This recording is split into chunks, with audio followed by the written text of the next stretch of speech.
The Group 2 Chairman's Trophy is next for us then. Race number 7 on the programme. 1,600 metres is the trip, with 9 of them going to post, headed by Beauty Generation. Unbeaten in 6 starts so far this season. Zach Purton in the saddle. Pakistan star, first star for Paul O'Sullivan. Matthew Chadwick on board. Conti third behind Beauty Generation last time out.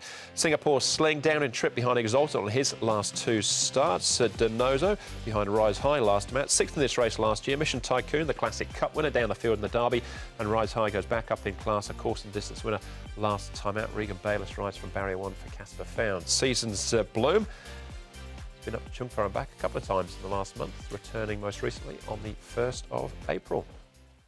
Now I've made our way across to the touchscreen to have a look at the speed map here, Brett, and a couple of key races as well. And no real surprises where the pace is going to come from, I suppose. Or is there? Does Beauty Generation find the front, or will he get some competition? Well, it's an interesting question. I think the main horse that we have to look at with regards to Beauty Generation is Mission Tycoon. They have drawn side by side, these two, so I think from the back part of the field perspective, there's no changes there. Rise High, Go Back, Eagle Way, Seasons Bloom, Donoso. But these are the 2 horses we need to focus on. Beauty Generation, the champ. Now, Zach Purton's going to roll over. We've seen Mission Tycoon in the 4-year-old series, the Classic Mile, the Classic Cup, roll forward. Now, does he want to push a little bit on the issue with Beauty Generation? And Zach will obviously kick up a little bit, but he'll go to a certain extent. If Mission Tycoon forces the issue to take the lead, then I think potentially what will happen is he'll let him go, and then he'll just come around him and sit outside of him. So either way, I don't think it'll really bother the champ. We know he can handle the early sectionals through the first 300 or 400 and then kick again generally at the back end. But Mission Tycoon is an interesting runner in the race from the pace perspective. What have you got for us as far as track work is concerned? Well, we're going to have a look at the main protagonists in the race, starting off with the obvious favourite here, Beauty Generation, just doing nice, relaxed work. He's done this quite regularly over the last couple of weeks. Everything looks good. He's going nicely and looks well placed to continue his winning run. Pakistan Star, I thought would show him as well, because he's had all these gear changes coming into this race. The blinkers will go back on him.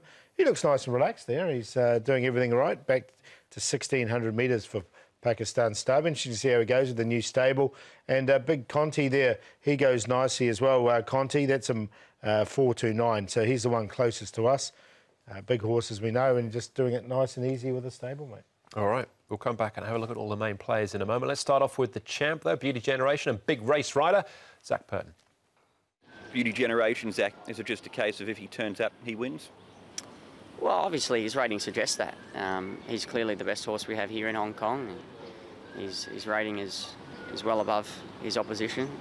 You know, he's got to give weight away.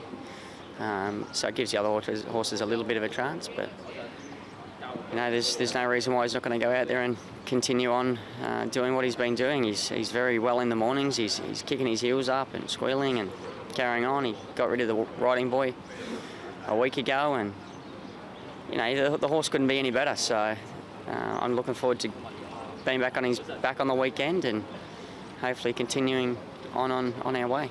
Were you happy with his trial down the straight? I thought his trial was good.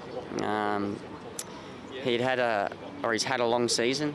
He's had a lot of hard races, and that can sometimes take a bit out of the horses. And so John was able to give him that little bit of a let up, and I think he's got the bounce, the spring back in him. So I was happy with his trial, and I'm happy with what I've seen since. From a tactical point of view, you've got a new rival here this time in Mission Tycoon, who led all the way to win the Classic Cup. If he was to press the issue for the lead, how would you approach that? Yeah, I don't think they'd be silly enough to do that.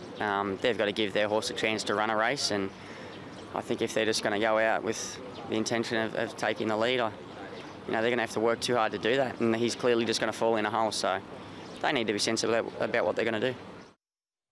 There you go.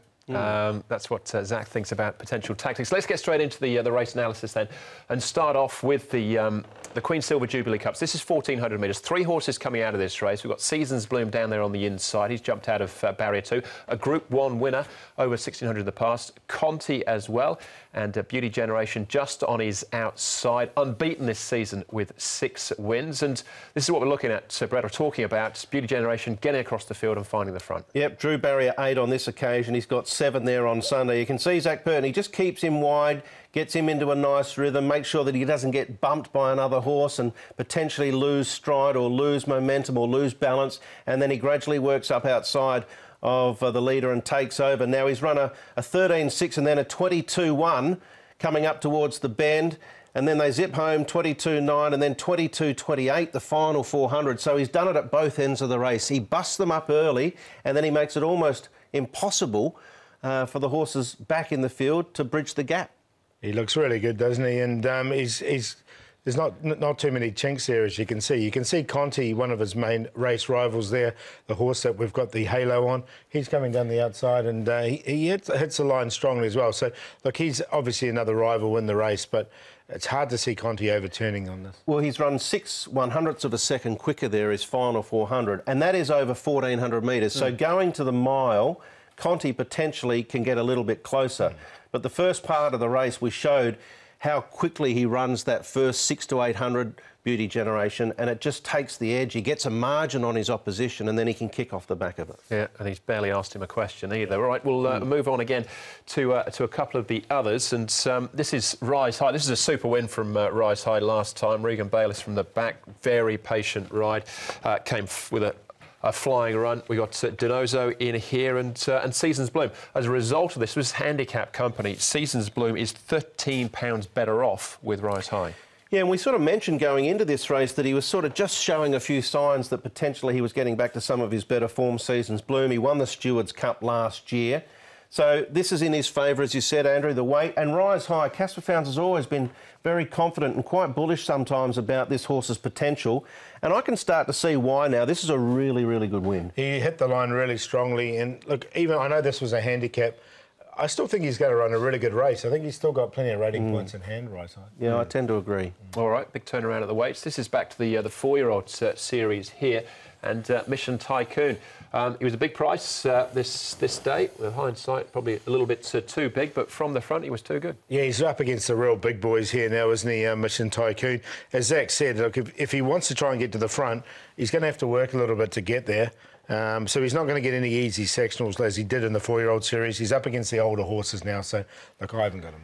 I have. I think he's the type of horse that wants a strong bat the whole way, so that's in his favour. He is a horse that, you know, could be handy over 1,200-metre races. So I think he is a chance of testing Beauty Generation early. I take on board what Zach said there, but, I mean, you can sort of push without sort of overdoing it, and then if Beauty Generation wants to kick through, he can hold him out. But that will suit his style, Mission Tycoon, a strong gallop the whole way through. But as you say, Paul, he's up against the real big boys now. Whether he can find in the end as well is the big question mark. All right, we're back at the trials here for the final piece of vision, and this is Pakistan Star. Matthew Chadwick in the saddle. Now, he's taken the headgear off. This is the key, what Paul O'Sullivan has done. The hood comes off, the tongue tie off, the pacifier as well. Plus reunited with Matthew. Hasn't ridden him since February last year. Yeah, look, if any horse is going to beat Beauty Generation, I think this is the one. We know he's got that X factor with all those early starts. He lost his way, we know that as well. He's now with a changed stables. Paul O'Sullivan's got him on. He's got the blinkers on. We saw Beauty Generation beat Conti and all these other horses. Pakistan Star just brings a different little element into the race because of all those changes that he's had. Whether he can beat Beauty Generation, we'll find out. I mean, the public want him to run well, I've got no doubt whatsoever. He finishes off very strongly. And it was a good trial. Yeah, so, I mean, the writing's on the wall there. I've got him a clear second. Oh, I disagree. I do disagree. I mean, he's been doing this all season at the trials. He has. He's been doing that all season. He's changed yards, and there's obviously been a fair bit of chatter about that situation. And I wish Paul O'Sullivan all the best, but I'm not convinced. I'd love to see him do it, because we know what a great horse he is. But I'm not yet convinced. We've seen that at the trials all season. Let's see something from him on race day, then I'll be convinced. All right. Doesn't sound like he's in Brett's form. No, he's not. Beauty Generation on top for you, Paul? Yeah, Beauty Generation is the one that's clearly on top here. Do like Beauty Generation. To beat Pakistan Star, look, I've kept the faith.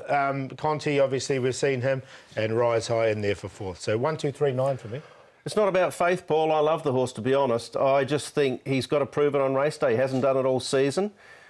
Maybe the change of stable and the change of gear will bring him back into form. Let's hope so, but I've left him out because of what's on the board so far. 1, 3... 9, 8. Rise High and Mission Tycoon are the two that I think deserve to go into the tips behind Beauty Generation. I think Conti's his main danger. Yeah, they're all chasing Beauty Generation's tail. Some big price about some nice horses, though. I've got Conti running second there. Hong Kong Direct this week is an in-depth interview with Paul O'Sullivan about Pakistan Star as well, so make sure you check that on the Multimedia Showcase. 7 races down, still 3 good ones to come, though. We'll be back right after this.